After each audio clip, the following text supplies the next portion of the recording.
Now on Motorsports Magazine, he was declared the winner. Took a little while before he was declared the winner in the JNS Steel Sportsman feature event in week number 1. Here's Plattsburgh's Robin Wood. And Robin, if you would take us back through the events that transpired after you came back into the garage area. Bucko, of course, had picked up the trophy for getting the win, and he was declared the winner out on the track. But what transpired when you guys came back over here into the garage? When we first got out of the cars out in Victory Lane, they told us that they were going to check the transponder location. In our division, the transponder is supposed to be 14 feet from the nose of the car back. And when we got into tech, actually mine was actually 2 inches further back than it had to be, which is pretty much our fault. And I believe Buckles was like an inch too far forward. So, and the difference is 3 inches. You wouldn't really think that would matter on the racetrack, but in this case it did. I thought I beat him to the line from the car, but it's kind of hard to tell from the car.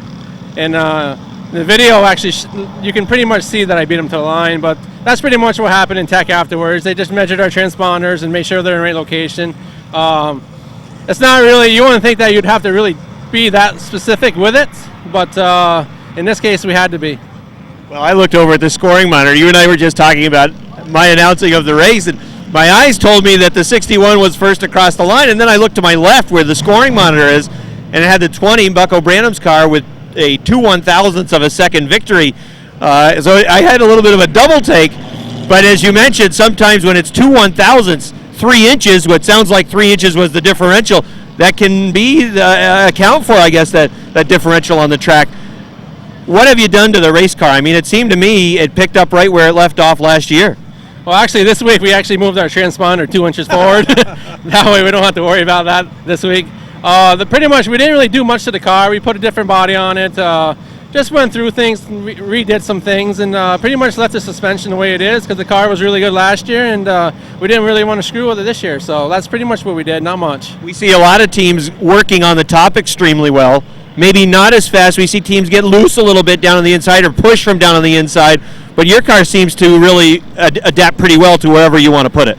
Yeah, the car is really good on the bottom. That's pretty much where I like to run. But if I have to go up on top of the second groove, even third groove, the car is pretty decent up there too. So I mean, the car is just really good right now, and hopefully we're going to try to keep it that way. Level of competition in the division, it seems like it's a lot of the same names again that are gunning for the top spot between yourself and Bucko Branham and Jamie Begor and Sean Duquette. But I'll tell you, no division has really improved racing-wise more than this one with the reconfiguration of the track. Yeah, our cars really are a lot of fun to drive now, this track. I mean, you can put them anywhere. I think the modifieds have a lot of more horsepower than us, so they're a little bit more on the edge. With our cars, we can slide around and put them where we want them. And yeah, the competition is pretty much the same. Our main competition is Bucko. Then you got Jamie and Sean, and pretty much the same guys that we always had the last couple of years.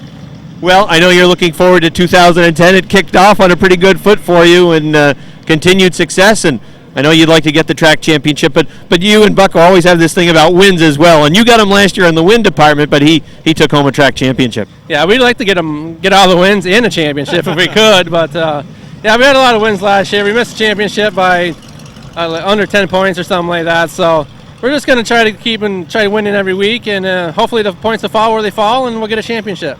Thanks for joining us as always. Thank you. That's Robin Wood, everybody. Stay tuned, more Motorsports Magazine's coming right up. Joining me now on Motorsports Magazine, he was the winner in the Versatile Trailer Sales Renegade Division back in week number 1. He's from Fairfax, Vermont. Here's Lance Rabtoy, and it was your, second career win? But you were telling me in Victory Lane last week, the other win was inherited by way of a disqualification in tech. Disqualification, so it was actually, as far as I'm concerned, it's my first earned win. We always take them the way we can get them, but I like to do it by a fair and square win. And last week, Kevin made me work for it, and so it was well earned on my part. All our hard work paid off this winter. Dave's got a whole new car we've been putting together for him, and he struggled the first week, but I think he's on track now. We worked all week on his car.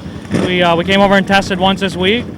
So he's pretty close to where I am. I think he's pretty happy. I haven't had a chance to talk to him much, but I think we'll have a good day today, and we're looking forward definitely for at least the top 5. If there's any mistake you made by winning the first week, you raised the bar way up to here. So now you've got high expectations. Oh, absolutely. for me, that was a big expectation was just to get one, you know. So for me to earn that first one, you know, you just got to kind of step back. You enjoy it for the week with the win that you get. But right now, I just got to go back to the basics. And, you know, there's a lot of tough cars out here. It's not going to be an easy thing to repeat win. Obviously, we got the draw, which is going to, who knows where you're going to end up for the start for this week. But then we go to handicap. So as a rule, as I know, if you win a race for the year, you don't start any better than 10th from there on out. So, I mean, for me, it's only going to get worse as far as starting position. So we'll see where it goes. But as you said, and it's always the case in this division, it's really close. There's a lot of parity between the different cars. In some divisions, realistically, you might be able to name a half dozen guys that could win on that night. In your division, it can be a dozen guys. It can be more than that if you have the right situation. So you talked about doing your homework over the winter time. You've got to do your homework not only in the winter, but in between races as well. Absolutely, each week. I mean, you got to keep, the car doesn't fix itself, as the rule says. I mean, you've got to scale these cars. You've got to have good notes. You got to follow these cars like it's your wife. You know, it's something that if you have good notes and good people helping you to understand and can relate to what you're trying to explain to them, it makes for just good racing. It makes it a lot better and easier. But we have a good group of guys. You know, between my brother and Kevin, you know, we stick together like glue. We sort out stuff with each other, so it really helps out. So it's, you know, I mean, I guess you could actually, you know, say that it's a team effort. You know, we got a three car team that we really work together, and it pays off. And your expectations for the season, have you set goals? I mean, like I said, you got off to such a great start. As I look at it, I think you're one of the teams that could win a championship. Well, you know, I'd like to think that also, and we're going to try for it. But my goal that I set already was to get a win, which I set that boundary. So now it's move on, and consistent top fives would be great, and the points will fall. If you're winning races, the points will come. How was the hockey season for your kids? They didn't do so well. My oldest played Pee Wee, AB, in states. They won 2, lost 1, and then they went back, played one more. It was a double elimination, so they were out. So they played 4 games. Is that with St. Albans Youth Hockey? Yes, absolutely. What a great sport, though. Huh? Is it a lot of fun going all around with your kids in the wintertime? It's as busy as this, you know, but it is a lot of fun. You know, I've got 2 kids in it, and I wouldn't change that for the world. You know, we try to make everything work for each other, and including this. You know, it's a family sport. My family's here every week supporting me, and that's what it's all about. You know, is the fans, the kids. You know, when the fun goes away, you know, the racing goes away.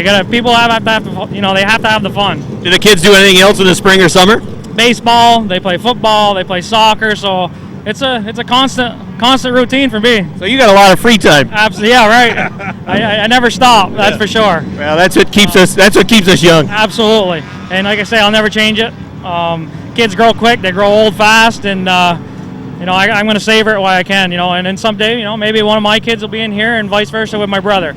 You know, so that would be something that'd be fun. I'd absolutely like to be able to think that I'd be able to race against my kid one day, my oldest. So. Well, congratulations on that first win and continued success. We're early in the season, so you got a lot of time to get number 2. Absolutely, we're going to give her hell tonight, and I appreciate everything you guys do, everything that Airborne does for us. They put a great facility together, and I'd just like to say thanks to my sponsors, McKee's Pub, Beverage Mart, Island Beverage, J&L Hardware, BMTM Services, and everybody who helps me. My dad, Mike Hart, you know, my brother, and Kevin Booten, and my whole family for supporting me. You know, you're getting better and better at these. Yeah, well, I appreciate that. Wow, you keep coming you to even, see me. You even remember to fit in all the sponsors, too. Yeah, well, I had to do that, you know, because I kind of missed that on the win because I got too much excitement. So, you know, nice job, Lance Raptor. I appreciate that. Thank you. All right. More Motorsports Magazines coming right up. All right, that's the field. Green flag is out. 9 cars running in this third qualifier. Dave Raptoy trying to take the lead from the outside. Pat Leary drifting up the track. Boy, he lifted that left front tire right up off the racetrack. Looked like an Ernie's Discount Tools modified for a second. They're 3 wide, racing for third. Rob Favreau hot on the binders as he wants to get in the action. He's running in about the 6th spot. Out front, it's Dave Raptoy. He's got the lead on lap number 1. Chad Provost in the number 6, making a move towards the front. Pat Leary with a 26, again, lifting that left front tire, smoking it up into turn number 2. He drifted to the top of the second turn, now losing a couple of spots. Provost in the 6. The 24 for Keith Pelkey also trying to move through. Pelkey from the outside, he has the second spot. Chad Provost is going to run third. Dave Raptoy is the leader. Running in the second position is Keith Pelkey. Third is the number 6 for Chad Provost. Then it's Bob Dragoon in the 36. Rob Favreau in the 27, running in the 5th spot. Pat Leary is back to 6th with car number 26. Keith Pelkey looking to challenge Dave Raptoy for the lead. Looking to the outside off the second turn on the top of the racetrack. Trying to pull even into the third turn. Chad Provost also closing in quickly. Dave Raptoy down on the inside in the 21. Watches that 24 just fly past on the outside. Almost looked like something had happened to the 21, as easy as that pass was for Keith Pelkey. He just was able to fly right around on the outside coming off the fourth turn, and he's pulled away. The lead is about 3 car lengths. Dave Raptoy running in the second spot. Chad Provost in the number 6 running third, trying to find a way around the 21. Keith Pelkey running very strong out front. Side by side for the fourth position, Bob Dragoon is in the 36. Rob Favreau in that number 27. Now a challenge for second. Provost moving down to the inside, trying to take that second spot away from the 21 of Dave Raptoy, and he will with 2 laps to go for Keith Pelkey. Keith Pelkey's lead is considerable. It's about 12 car lengths off the second turn, a near half backstretch over the 6 of Chad Provost. Then it's a 21 of Dave Raptoy. Good battle continuing for the 4th spot between the racing veteran Bob Dragoon and the 27 of Rob Favreau. White flag out for Keith Pelkey. Keith Pelkey with a very solid run in this third qualifier is on his way to the checkered flag.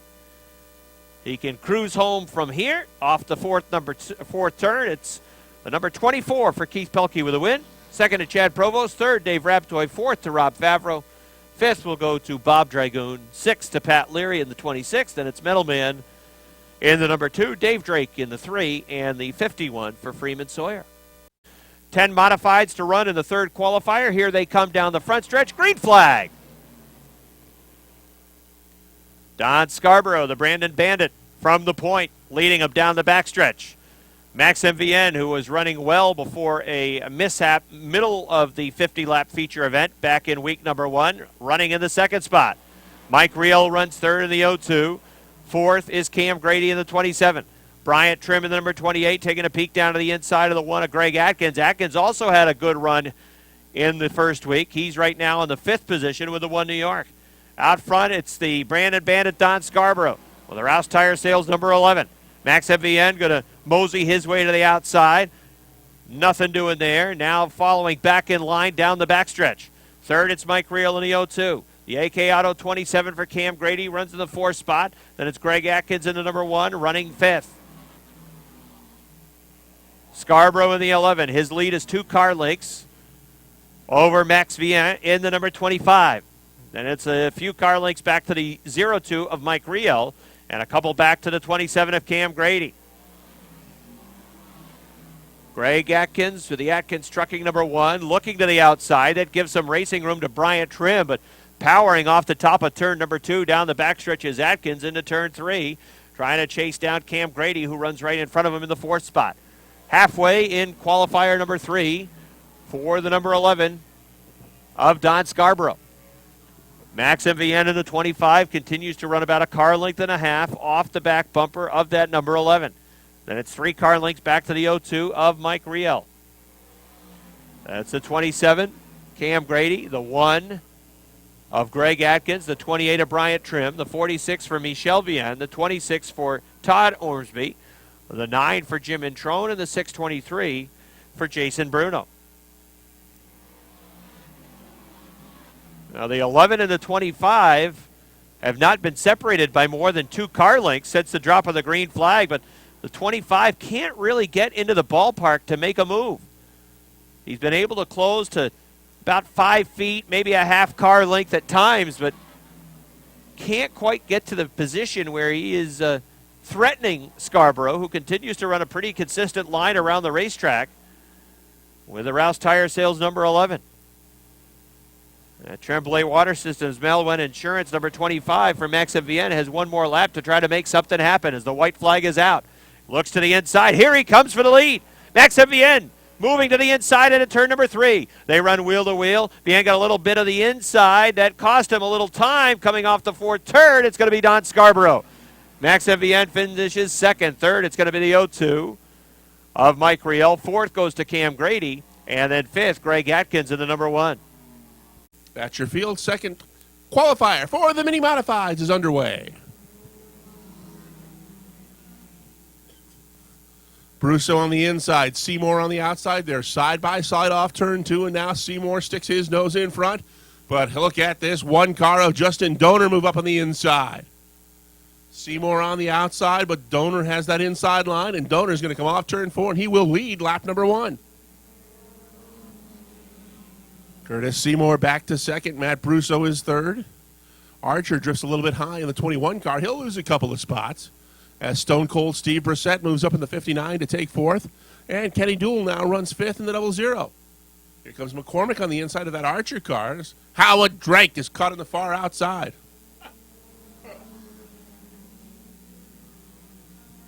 Up front, Justin Donor starts to pull away from the 357 of Curtis Seymour, but Steve Brissett's on the move in the 59. Stone Cold Steve Brissett takes that 59 car into the number 3 spot and drops Matt Brusso to 4th. 5th spot goes to the Dual 00. They're halfway.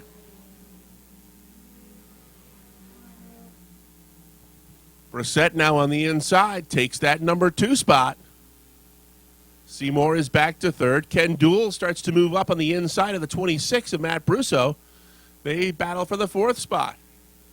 2 to go this time by for Justin Donor.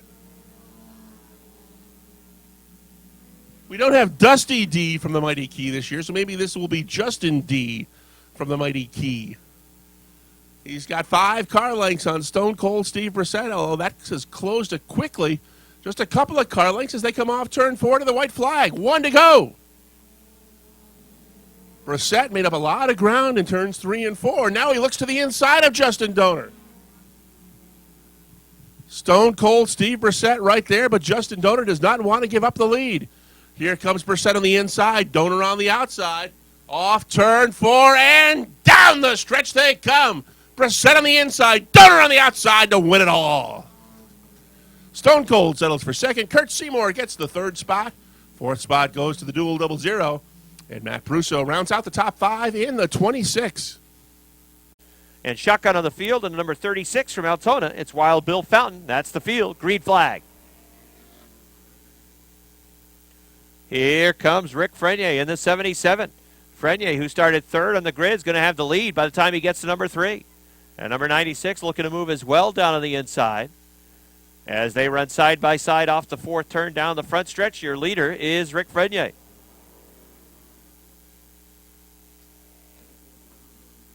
Here comes Robin Wood looking to move down to the inside. 3 wide. They bump coming off of turn number 2. They're 3 wide into the 3rd turn. Robin Wood hustling through on the inside. He's up to 2nd. He'll begin the chase.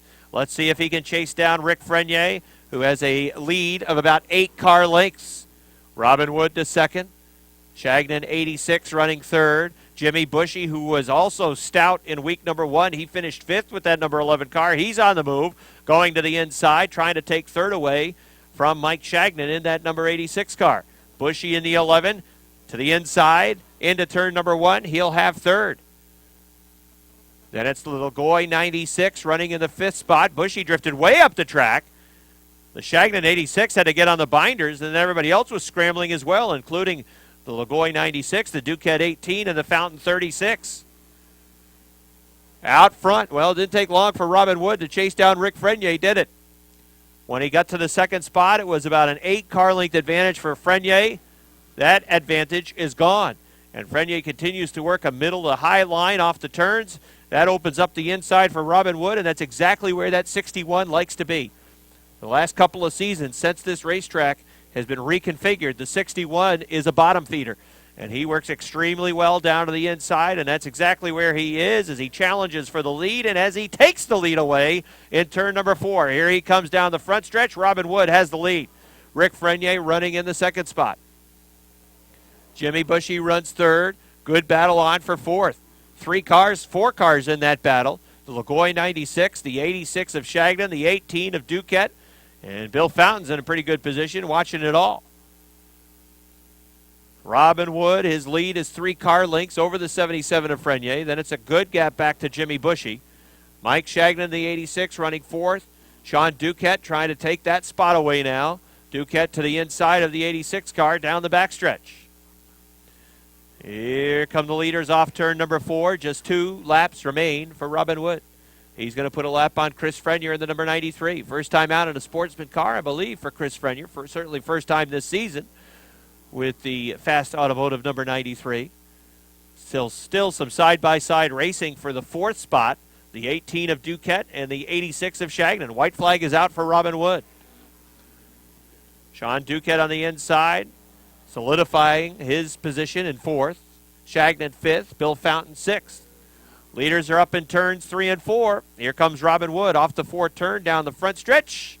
Pretty convincing win for Robin Wood. He wins the second qualifier. Rick Frenier finishes 2nd. 3rd to Jimmy Bushy in the 11. 4th, it's going to be the 18 for Sean Duquette. Then Mike Shagnon 5th, Bill Fountain 6th. The Lagoy 96 will finish 7th, and then it's Jamie Atkinson.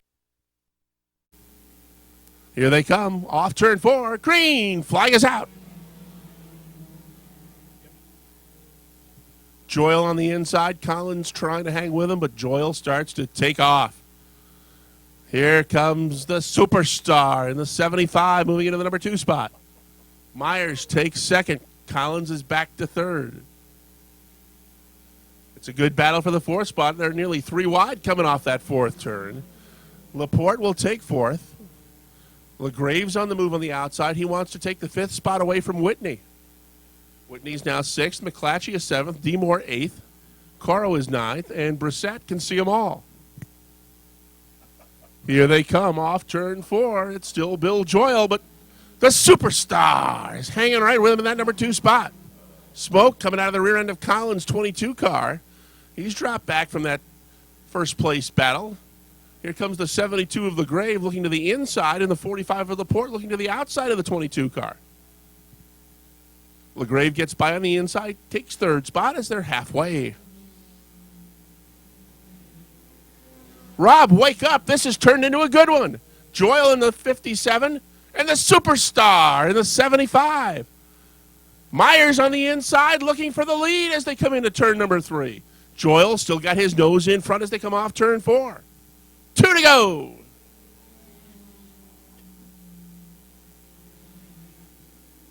Brissett takes the 14 back to the garage area. LaGrave's 3rd place 72 car is 7 or 8, maybe 10 car lengths behind that top spot, so it'll be down to these 2 to decide it. Joyle in the 57, superstar in the 75 with 1 to go.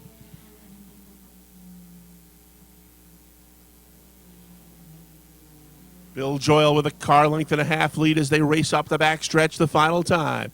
Cody Myers in the 75 will give it one last shot as they go into turns 3 and 4, but as they come off turn 4, they're not going to get him today. Bill Joyle wins qualifier number 2 for the Bombers. Superstar Cody Myers finishes 2nd. Curtis LaGrave gets 3rd. Josh Laporte 4th. And Chad Collins rounds out the top 5 in the 22. There is the 09 for Mike Hall, shotgun on the field. 26 cars ready to run. Here they come off turn number 4. Green flag.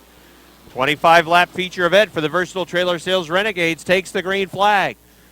Keith Pelkey in the 24 leads him off turn number 2 down the backstretch. Cody Benoit trying to go right with him down to the inside. Kenny St. Germain works the outside in car number 40. They run side by side through much of the field, especially inside the top 10. Out front, Keith Pelkey to lead lap number 1. Pelkey in the Fast Automotive 24 has the lead. Cody Benoit in the 1. Following in the 2nd spot, took a peek to the outside. Now he trails by a car length into turn number 3. Kenny St. Germain runs just off of his back bumper. They're side by side, teammates racing for that 4th spot. Lonnie Rivers in the 7 and Chad Provost in car number 6. Larry Underwood runs right behind Rivers. He works to the outside now of Provost, trying to take the 5th spot away. Top 3 cars run single file, and then it's 3 car lengths back from St. Germain to the number 7, Lonnie Rivers. Side by side racing for the 5th spot between Provost and the number 6 and Larry Underwood in the number 73. Kevin Booton with a good view of that battle right in front of him. Booten runs in the 7th spot. 8 is Lance Raptoy, winner 2 weeks back. 9th is Don Franklin. Oh, look out, we got a car spinning out towards the billboards. It looks like it's the 6 of Provost. He goes for a ride off the top of turn number 3, and that's going to bring out the first yellow flag of this 25-lap feature event. He was running right next to the 73 of Larry Underwood, Rick. 73 of them. And at the front, you've got the 24 and the 1, and here they come to take the green flag. 3 laps complete in this one. And out front, the 24 of Keith Pelkey trying to hold off Cody Benoit in that number 1 car. Benoit working atop the racetrack, trying to draw even into the 4th turn. Slingshot with the momentum from the outside down the front stretch, almost even at the stripe. It was the 24 for Pelkey, leading by a couple of feet. Off the top of turn number 2, they're dead even down the backstretch. They race into the 3rd turn down on the inside. Pelkey still has the lead. Benoit a little sideways that time off the 4th turn. Now he's going to have to fight with Kenny St. Germain for the 2nd spot. Pelkey has the lead. Kenny St. Germain now to 2nd. The number 40 car up to the 2nd position. 3rd, it is the 1 of Benoit. Look who's on the move. It's the 25. The 11 also rumbling from the middle of the pack. The 25 of Kevin Booten trying to take 4th away from Lonnie Rivers, and he will. Lance Raptoy looking to roll with him on the outside. Pelkey drifts up the track a little bit off turn number 2, but he's got good momentum built up on top of the racetrack. He'll lead by a half-car length down into turns 3 and 4. Here comes Kenny St. Germain in the number 40. St. Germain trying to find room down on the inside as he races for the lead down the front stretch. It was still Pelkey at the start-finish line. St. Germain, though, is there on the inside. Kenny St. Germain trying to sneak through with that number 40, but again, you see the 24 really get a good run off the top of the 2nd turn. Dead even into turn number 3, almost touching into turn number 4. Down the front stretch, here comes Kenny St. Germain for the lead. And at the stripe, it's just about a dead heat. Too close to call. St. Germain a little bit loose into turn number 2. He's got the nose out in front down the backstretch. Let's see if Pelkey can draw back even. Into turn number 3. No, the nose of the 40 is still out in front. Off of turn number 4, down the front stretch. No doubt now the leader is Kenny St. Germain in the 40. St. Germain leads. Pelkey runs 2nd. 3rd is Benoit in the 1. Booten in the 25 running 4th. Lonnie Rivers solid in the top 5 with his number 7. 6th is Lance Raptoy in the 11. Running in the 7th spot, Rob Favreau doing well with his number 27. In the 8th position, it is the 0 for Keith O'Neill. 9th is the Big Daddy, Don Franklin. Into the top 10 is Joe Warren with the number 13. Just outside the top 10, Dave Raptoy is 11th. 12th is Josh Terry. 13th is Robert Gordon with the H2O. 14th, Chad Provost racing on the outside, and Roger LeBounty, they're both duking it out for that 14th spot. Kenny St. Germain leads by a car length. He is in the middle of the backstretch. Chief starter Weasel Bruno has the cross flags in hand. He's about to show the leader, Kenny St. Germain, that he is halfway home in this one. Halfway for Kenny St. Germain. Keith Pelkey running about a half car length off the back bumper. St. Germain has not really been able to increase the lead very much. It's gone from a half car length to a car length since he has taken away that top spot. Benoit has his hands full. Is working on his back bumper now is the 25 of Kevin Booten. Freeman Sawyer heads back to the garage with the number 51. Some lap traffic that St. Germain is going to have to navigate. He goes around the 16 of Hanson. Next in line is the 3 of Drake. Couple of slower cars right in front of the leaders along the front stretch that will both get in line. Here comes St. Germain around Drake. Following suit is the 24 of Pelkey. Down the backstretch, next in line is Pat Leary in the number 26. Metal Man in the 2 runs a higher line, so that's going to require the leaders to thread the needle. That's exactly what St. Germain does extremely well as they thread the needle off turn number 4. Leary down on the inside where he belongs, and Metal Man running up on top of the racetrack, so it's forcing all of the faster cars to work right through those two. Leary continues to be okay down on the inside, but Metal Man continues to run around the top of the racetrack. Now there's 3 cars that are near the back of the pack, right in front of Rob Favreau, and he's trying to figure out where am I supposed to go. The lead for Kenny St. Germain is still a car length now. Make it 2 down the backstretch. Cody Benoit is off the racetrack. Benoit had the right side tires drift off the track. Kevin Booten was able to move underneath. He's up to 3rd now. Booten, who is from Squat, Vermont, takes the quality cut sawing, number 25, up to 3rd. Keith Pelkey looking on top of the racetrack again for several laps. He ran down to the inside behind St. Germain, and he's making a move for the lead. Challenge for the lead into turn number 3. Here comes Keith Pelkey back down to the inside. They touch it at turn number 4. Down the front stretch. At the stripe, and again is almost a dead heat. It looked like Pelkey actually had the lead on the inside. Keith Pelkey taking the lead back. Kenny St. Germain taking it back in turn 2 down the backstretch. Kenny St. Germain in the 40 back to the point.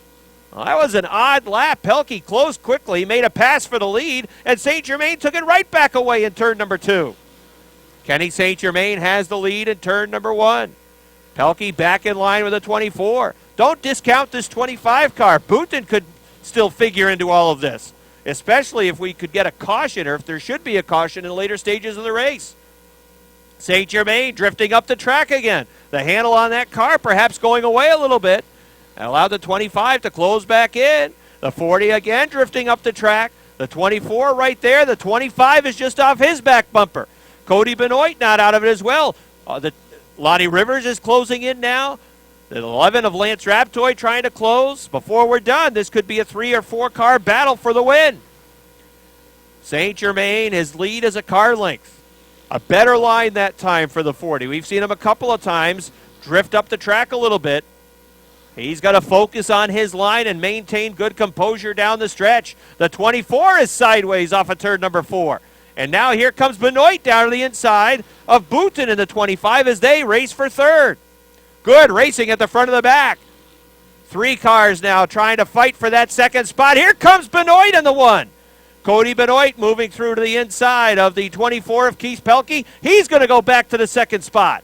Kenny St. Germain's got to love this. They're fighting behind him while he is maintaining that 1 to 2 car length advantage. But Benoit seemed to close up pretty quickly on that back bumper. Pelkey is still on the outside. The 25 of Booten is trying to close in. St. Germain behind Metal Man, a slower car. He's going to have to go to the outside. The white flag is out. 1 lap to go for Kenny St. Germain, and the 1 is there. 3 wide into turn number 1. They touch. St. Germain is sideways trying to hang on to it. Look how Pelkey gets collected. Booten gets collected. The 7 of Rivers is involved as well. Now Benoit comes driving through. Lance Raptoy tries to make it through. Here come the leader. The leaders are in turn number 4. And the yellow flag is out. The yellow flag has been displayed. Carnage in turn number 2. Here we go. This should be good. Green and white are out. 1 lap to go. Lance Raptoy on the outside, Lonnie Rivers on the inside. Look at Raptoy bite off the top of turn number 2. They're even down the backstretch. Raptoy puts the nose out in front of the 3. Rivers comes back on the inside. It's going to be a drag race for the win. Here they come off turn number 4. Down to the stripe. Lonnie Rivers wins. Lance Raptoy 2nd, Keith O'Neill 3rd, Joe Warren 4th, Rob Favreau 5th, Josh Terry 6th. And it was real close from there on back. But Lonnie Rivers, the 2-time defending track champion, gets the job done with the number 7 as he gets his first win of 2010. Lonnie's racing with that rabbit's foot in his pocket tonight. All right, let's throw it downstairs to Rob Knowles. Rob, take it away. All right, Lonnie Rivers about to get out of his car. Give a nice round of applause, everybody. Lonnie Rivers gets his first win. The 2-time defending track champion will get a word with Lonnie. Come on over. All right, so here's what's going on. You're running about 5th. As you take the white flag, then you head into turns 1 and 2, and all heck broke loose. Tell me what you saw. Yeah, everybody, we come onto the lap cars, and a few of the guys started getting into the quarter panels a little bit, a lot of twisting and turning, and I just looked. I tried to stay to the bottom. That's where less confusion was, and I still got slammed pretty good out of it, but we got through the mess, and we got the victory tonight. I know, Lonnie, there was some frustration on your part at the end of the race a couple of weeks ago to come back and get a victory, albeit an unlikely one, because, again, when you take the white flag, you're sitting in 5th. You have to feel pretty good, though, that you're able to respond and come back like this. Oh yes, sir, definitely. Especially in this field, there's so many good cars, and there's like 15 cars plus that could win at any given night. So just to be here in the top 3 is definitely a privilege and an honor, and I'm glad to be here. Now tell me what you were thinking, the white flag and the green flag flying on that last restart. What was your strategy? What were your thoughts as you came down to for that, basically that one lap race for the win? Well, I knew it was going to be a good one. Lance is very good. Lance is always in the front usually. And my strategy was my car was really loose tonight, but when I come into the corner, I made sure to hold it down with a lot of brake and got back onto the gas, and luckily it stuck really good for us, and we made it here. Yeah, it looked like really the key was going into turn number 3. You were really heavy into the third turn because down the backstretch, Lance actually had the nose in front on the outside, but it really worked and hooked up in 3 and 4. Yes, sir. I come into 3. I made sure to drive it in a few extra feet just to make sure I had an edge going into it, and I think Lance might have pushed up a little bit, just enough for us to be able to have room to come out and make a nice wide swing, and here we are. Congratulations. There'll be a lot of smiles over in your pit. Yes, sir. Thank you very much. All right, that's Lonnie Rivers, everybody. The 90 of Martinois. Martinois looking to the inside down the backstretch, going for the lead into 3 and 4. He's got the lead. Martinois has taken the lead away from Andy Haywood. Andy Haywood will try to hang with the 90 and see if he can contend in the later stages of the race. But now with the number 90 out front, everybody's going to have a difficult task trying to reel him in and challenge him for the lead. He's trying to play hide the peanut right now. He's trying to run away. Continues to pick up that left front. Second is Haywood in the 80. Third is Scarborough in the 11. Patrick Dupree in the number 24 is up to the 4th position. Jason Durgan is running 5th.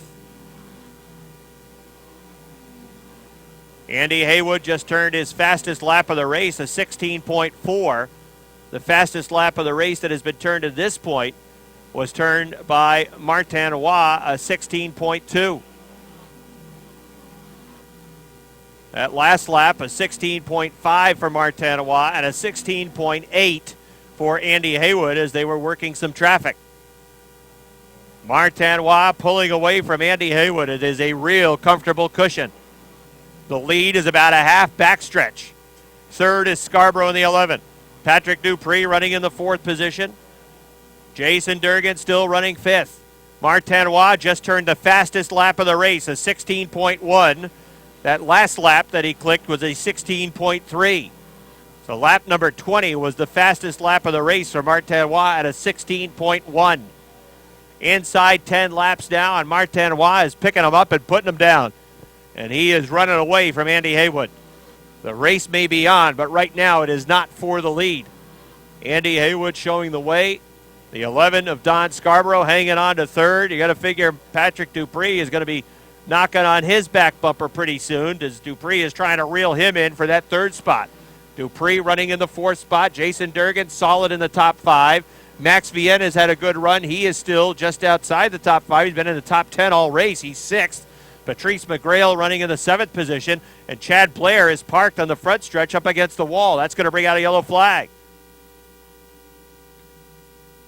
Number 4, green flag.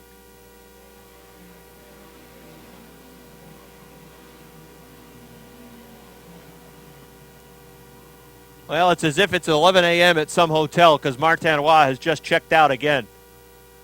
The lead right off the bat is 10 car lengths. Andy Haywood running 2nd, running very well. Don Scarborough running 3rd. If there's a position on the track in the top 5 that's probably feeling some heat, it's going to be Scarborough in that number 11. He's got Patrick Dupree in the 24 lurking off that back bumper. 5 laps remain for Martinois. Andy Haywood, Don Scarborough. Scarborough trying to hang on to 3rd. Patrick Dupree will use up every inch of that race car and give it everything he's got to try to get into the top 3 with a Saranac Country Store number 24. Jason Durgan is hanging on to a top 5 run. Patrice McGrail running 6th now. Since the restart, he has moved past Max Vienna. Vienna back to 7th. Jason Sawyer is still 8th. Mike Riel and Bryant Trim are battling for the 9th spot. They run wheel-to-wheel around the racetrack. Mike Reel trying to hang on to 9th, and Bryant Trim trying to take it away off the top of turn number 2. Leader Martin Roy moving into turn number 2 and now making his way off of 2 and down the backstretch. He's got a huge lead over Andy Haywood. He will work his way around the 5 of Jim McComb as the white flag is on the field. Andy Haywood still running in that second spot. Don Scarborough has put some distance between himself and Patrick Dupree. Looks like he's going to finish in third. Here comes your winner. Martin Roy gets it done with a 90. Second to Andy Haywood. Third to Don Scarborough. Patrick Dupree fourth. Fifth to Jason Durgan. Sixth to Patrice McGrail. Seventh to Maxim Viet. Eighth to Bryant Trim. Ninth to Bruce Sawyer. Jason Sawyer. And 10th goes to the 0-2 of Mike Rio.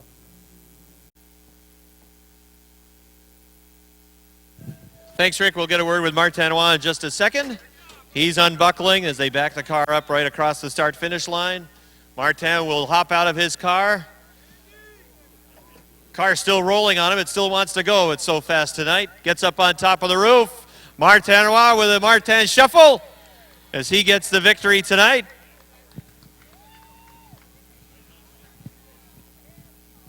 As he made a pass on the restart with 15 laps complete, was able to make a pass and get around Andy Haywood, and from there, the race certainly was all Martin's, as he ended up winning, going away with about a 10-car length victory for Martin Roy in the number 90.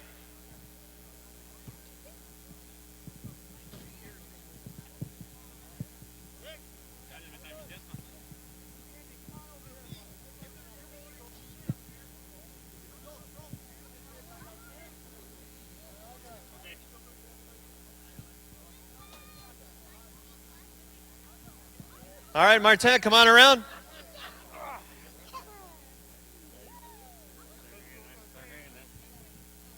Martin, congratulations. Your car was very fast, I thought, especially over there in turn number 2.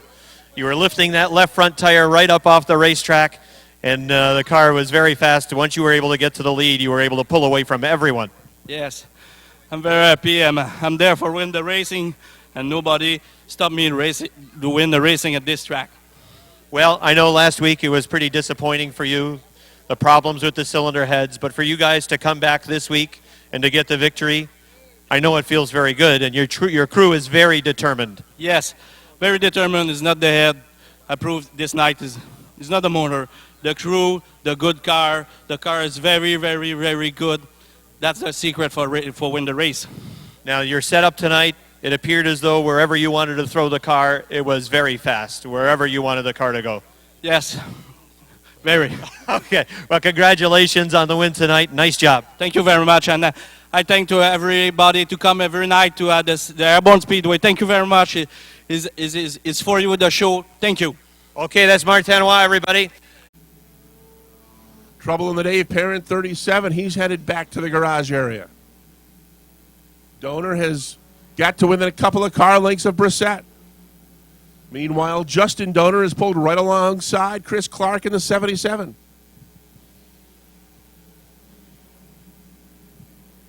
Chris Levere running by himself in that 5th spot in the 4 car, but Gilligan's trying to close in on him. He'd like to move into the top 5 in a scoreboard position. Up front, it's still Brissett and Donor running 1-2. Field halfway.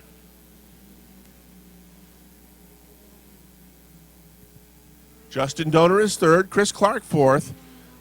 Chris Levere runs 5th. Gilligan is 6th. 7th spot to Jimmy Collins.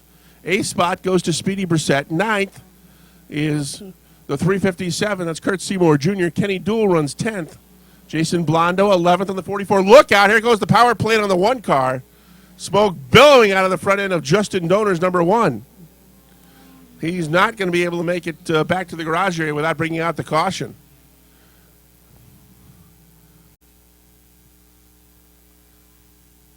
If I ever buy a race car, I want Rick Donor to build it. He's good. All right, here comes the field off turn 4. Green flag is out.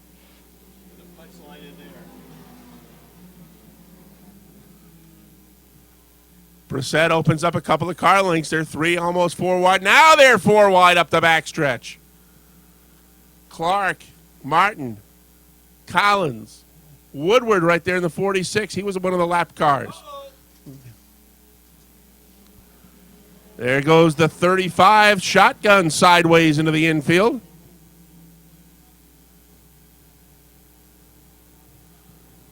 Gets it back together, pulls right back out onto the speedway. Meanwhile, look up front. It's still Stone Cold Steve Brissett, Captain Thunder Rick Donor. Now Chris LeVere is taking the 3rd spot. Chris Clark is 4th. Gilligan runs 5th. Clark looking at the outside of the 4 car. As Gilligan trying to run down those two. Brissett leads it. And Donor just a car length behind. 3 to go. Good battle starting to develop for that number 3 spot. It's Clark on the outside and Gilligan on the inside. It's a 77 sandwich that Chris LeVere is in the middle of. Look out, contact between the 4 and the Clark 77. Great job by Chris to hold on to that car. Weasel shakes the black flag at the 4. Excellent job by Chris Clark to keep that 77 going straight. Meanwhile, what that did was allow the top 2 cars to just drive away. White flag is out. Stone Cold and Captain Thunder have it to themselves to decide it.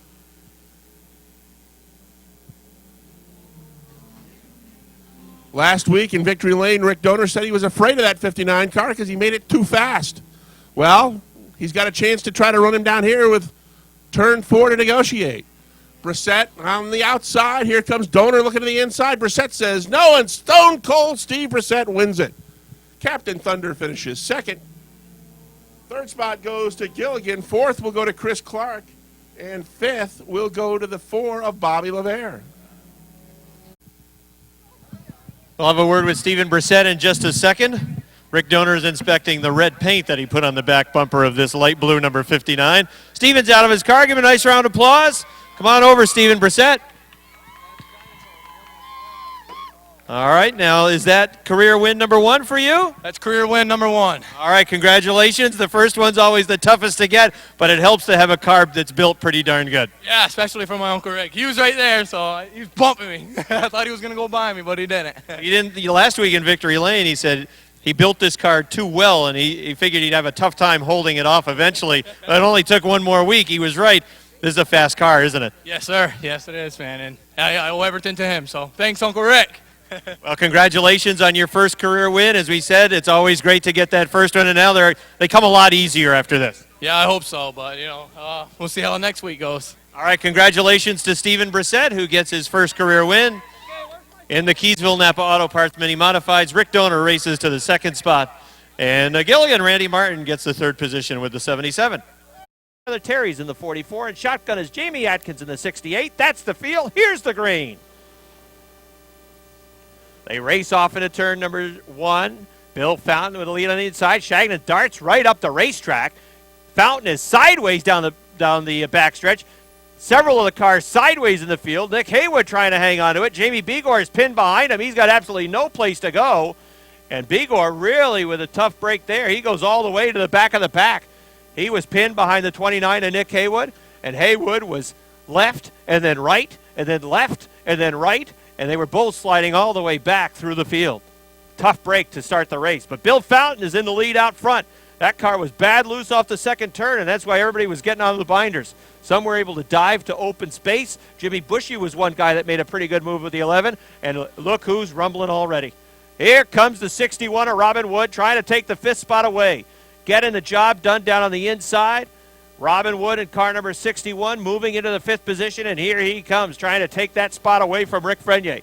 Frenier still held 5th at the line by about a foot. Look out, Travis Bruno and the 39 of Bill Sawyer with some contact. Bruno goes around, plows into the 20 of Bucko Branham. Travis Bruno went around in the 33. Robin Wood made a miraculous move, somehow avoided the 33. Bucko Branham did not have the same luck. Heavy contact with the left front of Bucko Branham's number 20. And here comes the field off turn number 4 down the front stretch. Green flag. Jimmy Bushy from the outside of row number 1, looking to take that lead off of turn number 2 down the backstretch. Jimmy Bushy has the lead. Bill Fountain back to the second spot. Side-by-side battle for third, side-by-side battle for fifth. Robin Wood and Sean Duquette racing for the fifth spot. Racing for third, Bill Sawyer and Rick Frenier. Frenier had third at the stripe from the outside. Jimmy Bushy leads. It's a car length and a half advantage over Bill Fountain. Continuing to run side-by-side for third and fifth. Sawyer and Frenier, Wood and Duquette. Leaders come off of turn number 4 with now 5 laps complete. Jamie Begor trying to make a move in the middle of the racetrack. Tyler Terry on the outside, the Lagoy 96 down the inside. Begor trying to get up towards the top 5 after he got sent pretty much to the back when he shuffled behind the number 29 of Nick Haywood. Out front, Bushy, second Fountain, third right now Frenier in the 77, fourth is the 39 of Sawyer, fifth is Robin Wood in the 61, sixth is the 18 of Sean Duquette. Duquette had put up a pretty good fight for a couple of laps running side by side with Robin Wood's number 61, but eventually Wood was able to persist down on the inside and take that spot. Bill Sawyer has really worked down on the inside in this race, and Robin Wood's going to get around the 39. He's probably going to have to do it on top of the racetrack. Out front, Jimmy Bushy. His lead is building. It's a 6-car length advantage over Bill Fountain. Make that 10-car length advantage over Bill Fountain in the 36. And the 77 of Rick Frenier running third. Bill Sawyer runs to the 4th spot. Sawyer drifts up the track. That's a no-no. Not when you got the 61 right behind you. Robin Wood says, thank you very much. You want to open up the door that wide? I'll insert foot, and I will move right on through on the inside. Robin Wood is 4th. Jimmy Bushy's lead continues to grow. 9 laps showing complete. Bill Fountain holding down that second spot. Rick Frenier holding down third. 4th is Robin Wood. 5th is Bill Sawyer. Jamie Begor already back up to the 6th spot as he moves by on the inside of Sean Duquette. Begor's rumbling. At number 19 up to 6th. Duquette is 7th. 8th is Tyler Terry. 9th is Nick Haywood. And 10th is the Lagoy 96. They run single file in the top 5. Bill Sawyer trying to keep pace with the 61 in that 4th spot. Now Robin Wood looking to the inside. Down the backstretch, Rick Frenier giving a little racing room. Robin Wood backed out of it. That door closed pretty quickly. This Fountain 36 appears to be an ill-handling race car, but right now he's putting up a pretty darn good fight hanging on to that 2nd spot. Jimmy Bushy goes around the slower car of Frenier in the 93. No problem there. It's a half backstretch lead right now for Bushy in the 11. Fountain in the 36 continues to run in that 2nd spot. Trying to hold off Rick Frenier. Now Bill's going to have to go to the outside to get around the 93 of Chris Frenier. That might open up some racing room for these guys. Here comes Robin Wood trying to make it 3 wide down the backstretch. And again, the door is closed by Rick Frenier. Robin Wood still in that 4th spot. Bill Sawyer holding on to 5th. 6th is Jamie Begor. He's closed in on the Sawyer number 39 as he tries to get back towards the top 5. Now Frenier has room, trying to get the nose there. Can't quite do it. Good momentum built up by Bill Fountain in the 36 on the outside to hang on to that 2nd spot. That time off of turn number 2. And again, you can see the rear end just kicking out on that 36 coming off the 4th turn. But right now it's working for him. It's allowing him to maintain the 2nd spot. Robin, who likes to run well down on the inside, if he's going to make a move, maybe going to have to do it on the outside. Jimmy Bushy does not want to see a yellow flag because even if Robin Wood were somehow able to clear these cars very quickly, which I'm not sure is going to happen, the lead that Bushy has built up right now, barring a yellow flag, I'm not sure anybody's going to be able to chase him down. Jimmy Bushy's lead is a half front stretch. Here he is the start-finish line, and the other cars are racing for 2nd are just coming off of turn 4. Now Rick Frenier is pretty close to taking that 2nd spot away from Bill Fountain, but Fountain drove an excellent line through the middle of the racetrack that time, and he was able to hang on to the 2nd spot. Rick Frenier has not been able to get through on the inside. Robin Wood has been content at this point to just follow him around on the inside of the track, and Bill Sawyer in the number 39 is doing the same thing. It's kind of a freight train for the cars that are running in the top 7 spots. Sean Duquette trying to put an end to the freight train as he wants to make a move on Jamie Begor's number 19 and grab 6th. Jimmy Bushy cruising out front, and the laps are winding down. Bill Fountain second. Still running in that third spot is the 77 of Rick Frenier. The yellow flag is out. Oh, boy. Last thing that Jimmy Bushy wanted to see was a yellow flag, and there's a car down on the inside of turn number 4 parked in the infield. Of Bill Sawyer, the 19 of Jamie Begor. Those cars running in the top 6. They're the front 3 rows. Here they come. Off of turn number 4, they're on the hammer again, and the green flag is out.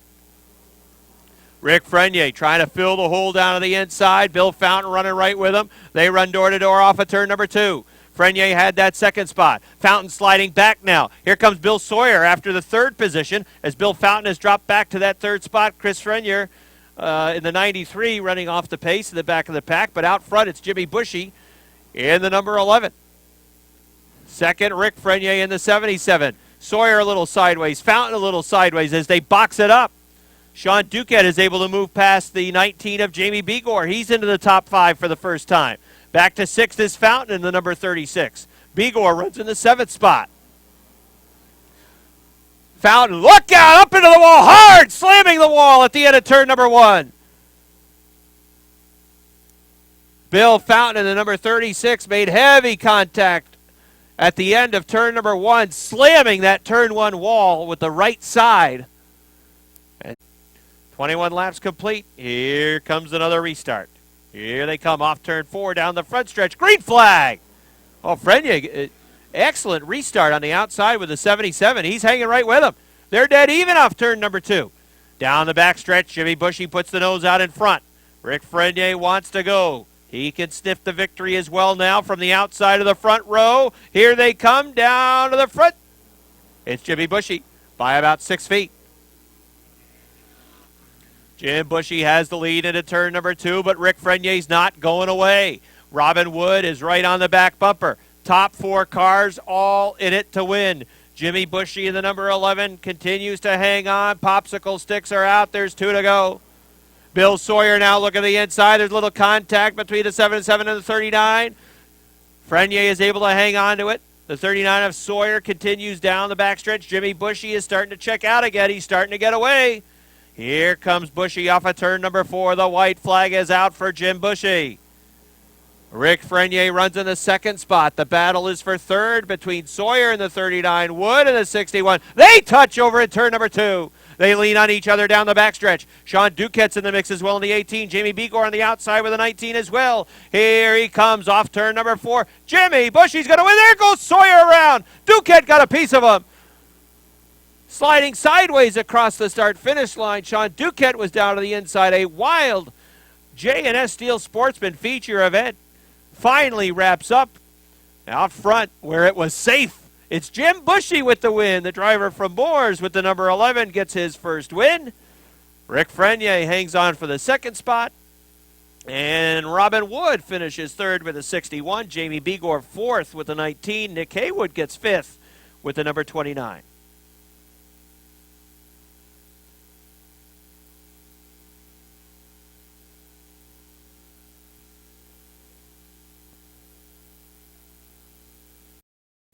They're going to be halfway this time by in the top 3 cars. Have spread themselves out just a bit. 3-car length lead for the Superstar. It's LaGrave in 2nd. 3 more car lengths back to the 11 of Whalen. And it's about 5 back to Laporte's 45. And another 7 or 8 back to Richner in the 21.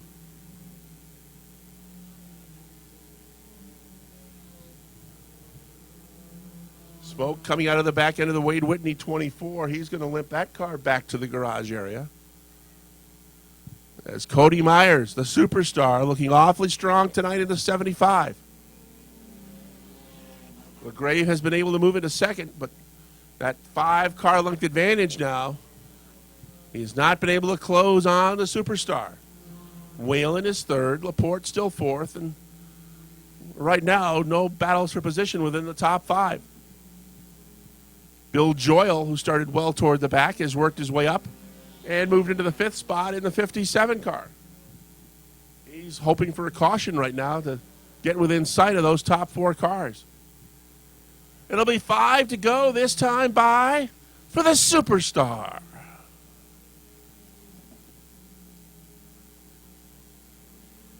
Right about now, there's not much Curtis LaGrave can do but settle for that second spot. Within a couple of laps, Myers will be working his way into the slower cars, as there are now 4 laps to go. Joyle has closed in on Josh Laporte's 45 car. We got a spin. That's the third place car. Whalen's 11 spun in turn 2. He's got it refired, but he has lost a lot of ground. He's going to fall into the number 7 spot now, maybe even 8th. Yellow flag is out. They want to take a look at the racetrack. And this is certainly going to bunch things up with 4 laps. They went back to the last completed lap. And that's good news if you're an 11 fan. Here they come off turn 4. Back to the green. LaGrave giving it a shot on the outside. That car's fast in turns 1 and 2. He's right alongside the Superstar. But up the backstretch, Myers sticks his nose in front. LaGrave hanging right with him, but as they pull into turn 3, it's now a car length advantage.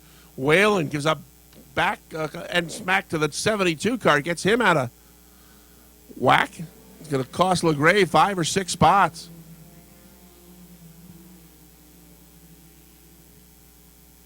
Whalen now is second. He's had that black flag shaken at him. Laporte runs third. Joyle is 4th. Richner is 5th. LaGrave now back into the 6th spot, trying to catch the 11. 2 to go for the Superstar. Cody Myers, he's been in victory lane before, but this will be the first time in the 2010 campaign. Cody had a lot of bad luck mechanical-wise in 2009. Looking to get things going on a strong note here in 2010. White flag is out. Joyle now trying to get by the 11 of Whalen. LaGrave trying to get by the 21 of Richner. Joyle looks to the inside. He's going to move into the number 2 spot. Whalen falls back to 3rd, but Joyle's not going to have enough time to run down the winner. The Superstar, Cody Myers, win number 1 of 2010. Second spot goes to Bill Joyle. Mike Whalen finishes in the number 3 spot. 4th goes to Josh Laporte, and Scott Richner will round out the top 5 in car number 21. Out of his car, that's his trademark. Here comes Cody Myers. He gets the win tonight in the number 75, does an excellent job. I don't know. You got me. All right, Cody, congratulations. You were able to get to the front pretty quickly, and then a lot of action in the rearview mirror. That's always a good thing. Yeah, it is. We big improvement from last weekend, but I just want to thank my dad and Net Automotive. Without them, this wouldn't have happened. So what do you attribute the big improvement to? Handling, because we did a little handling change, but we got it right. So Congratulations on getting the handling right. It certainly paid off tonight. Nice job on getting the win. thank you. All right, that's Cody Myers. He gets the win in the bomb. That's going to wrap up Motorsports Magazine for this evening from the Airborne Speedway in Plattsburgh. We thank our guests, Robin Wood and Lance Rabtoy, who were on the opening. And, Rob, some great racing this week and some hard crashing. Yeah, especially in the J&S Steel Sportsman Division, where we saw a couple of pretty significant licks. Bill Fountain's car, significant damage in turn number 1. Bucko Branham and Travis Bruno will also have a lot of work to do because there was pretty significant impact over in turn number 2 between those 2 cars as well. That division, car count-wise, is a division that is kind of right on the edge. So hopefully those teams and drivers will be able to make repairs and get them back here in that sportsman class. If you had to pick one word to describe that Renegade finish, crazy might be appropriate. Wild, unpredictable. Coming down on the final lap, melee over in turn number 2. The lap car did a nice job staying down on the inside, and then Cody Benoit thought he saw some room and tried to thread the needle, and unfortunately wasn't able to do it. Made contact with Kenny St. Germain in the number 40. He was shooting for his first career win in the Renegade division. With that contact, St. Germain and Benoit ended up leaning on one another through turn 1 over into turn number 2, and by the time everything settled out, there are about 5 cars involved. And the guy who you really feel for is Keith Pelkey, who was trying to work the rim to sneak through on the outside. wasn't able to do it. Lonnie Rivers was able to sneak through. He then parlayed that into starting on point with a one-lap restart for the win, and he was able to take it home. Almost dead even down the backstretch with Lance Raptoy, but he really went for it going into turns 3 and 4, diving down to the inside, used the brake well, was able to win pretty comfortably. It was a good car length cushion that he had coming to the stripe. Another Martin shuffle in the modifieds. Yeah, Martin Roy, I think wanted both he and his team wanted to make a statement this week. Obviously, they felt pretty badly after being DQ'd with the cylinder head violation, and he even said in Victory Lane, even with his limited English, he said, "Look, we wanted to let everybody know that this is a team event, and it's not the cylinder heads that allow us to be successful. It's the work that the team puts in." And he's a fortunate chauffeur in that he gets to drive a very fast race car, and he's got some good guys on that crew, and there's no doubt that they put a lot of time and effort and energy into the setup, and the setup was right. He took the lead on lap 16 and never looked back. First-time winner in the mini modified, Stone Cold Steve Brissett. Well, out of the Rick Donor stable, Rick Donor was right on his back bumper. He gave him a little shot as well down the stretch, but both of those race cars rather very fast. Stephen Brissett was able to hold off Rick Donor. Rick Donor right in that second spot, a few more laps, and who knows, he might have had something for him to take the win away. But always nice to see a driver get their first win. It's been a while for Jimmy Bushy, but it's good to see him in victory lane with all the stuff going on behind him. Well, he was in the safe spot. You talked about all the carnage that occurred in that race, and Jim Bushy was where he needed to be out front because it was a mess that was certainly going on behind him. But Jimmy said he hadn't won since 2007, and if that's true, certainly agree with that. Jimmy Bushy was able to get the victory, and well-deserved for Jim. And, of course, we wrap things up with the superstar. Every time you say that, it makes me chuckle. Cody Myers with the win, and pretty comfortable as well. I mean, there was a couple of restarts that he had to deal with some people. At one point, Curtis LaGrave was there, and he was in contention to win. But Cody Myers had the fast car tonight, and he was able to take care of business. Award time, Watson Glass Driver of the Week. Gene Gagne will vote first this week. Gene, who's your vote? Gene. You put Gene on the spot. He's half asleep over there. He's not feeling good.